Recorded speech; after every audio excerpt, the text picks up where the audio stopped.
FOMC를 앞두고 닉기자의 기자들은 더 주목을 받곤 하는데요. 그래서 첫 번째 기사는 닉기자의 기사로 한번 준비를 해봤습니다. 제목부터 확인을 해볼게요. Rising Real Rates. 실질 금리 상승으로 인해서 presents new Fed peril. 새로운 위험에 직면한 연준이다라는 제목이 떠 있습니다. 인플레이션이 예상보다 훨씬 빠르게 하락하고 있습니다.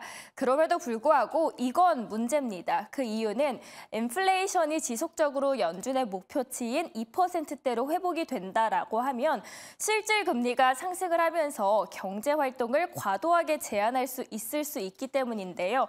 따라서 저 두 번째 문단을 보시면 지금은 결국 연준이 금리를 인하해야 한다라는 것을 의미합니다. 문제는 언제 그리고 얼마나 인하를 해야 할 것인가입니다. 일반적으로 연준은 경제 활동이 급격히 둔화하고 있기 때문에 금리를 인하합니다.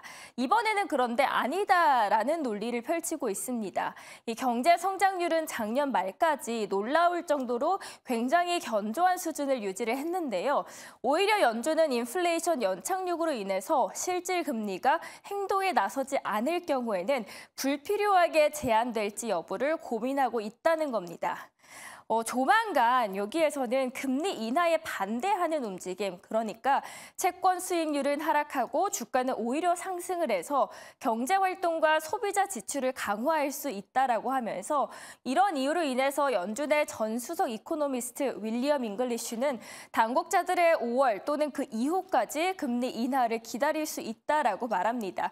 반면에 진정으로 안심할 수 있는 인플레이션 수치가 나오면 실질 경제가 약간 둔화되는 것을 보이면 3월의 금리 인하를 단행할 수도 있다까지 말을 하죠.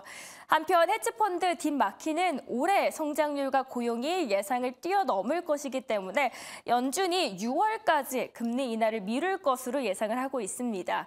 조지 전 총재는 정책 이반자들은 아직 금리를 인하했다가 다시 인상을 하게 되면 신뢰성에 흠집이 날까 봐 걱정을 하고 있는데 하지만 현재 더 큰 위험은 금리를 인하하는데 너무 오랜 시간이 걸리는 거고 지나치게 늦게 금리를 내리게 되면 노동시장이 복구하기 어려운 타격을 받을 것이다라고 주장을 합니다. 이 안에서 힌트 잘 찾아보는 게 중요할 것 같습니다. 첫 번째로는 닉 기자의 기사 알아봤고요. 두 번째 기사 넘어가 보도록 하죠. 발등에 불이 떨어진 바이든, 이번에 이런 정책을 내놨습니다. 오른쪽에는 트럼프가 보이는데요. 왼쪽에 있는 기사 한번 함께 보도록 하겠습니다.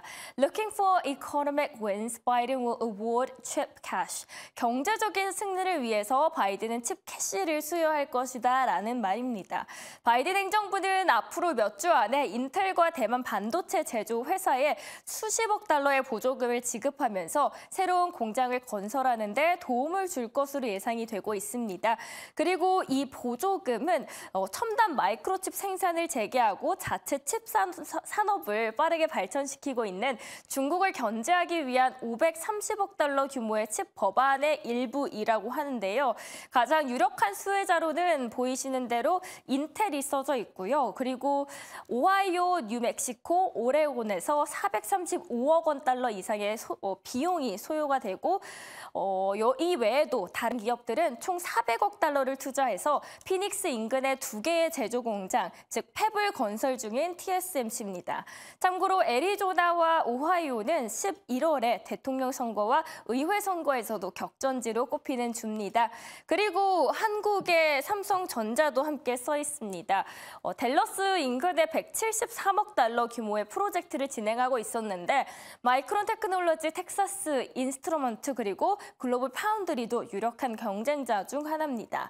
이 법은 개별적으로도 인기가 있습니다. 진보 성향의 내비게이터 리서치가 10월에 실시한 설문조사에 따르면 응답자의 69%가 칩스법에 대한 지지를 표명을 했다고 합니다. 그래도 아직까지는 유권자들은 전반적으로 이 바이든의 경제 관리에 대해서 부정적인 시각을 가지고 있다는 건 한편으로는 마음이 걸립니다.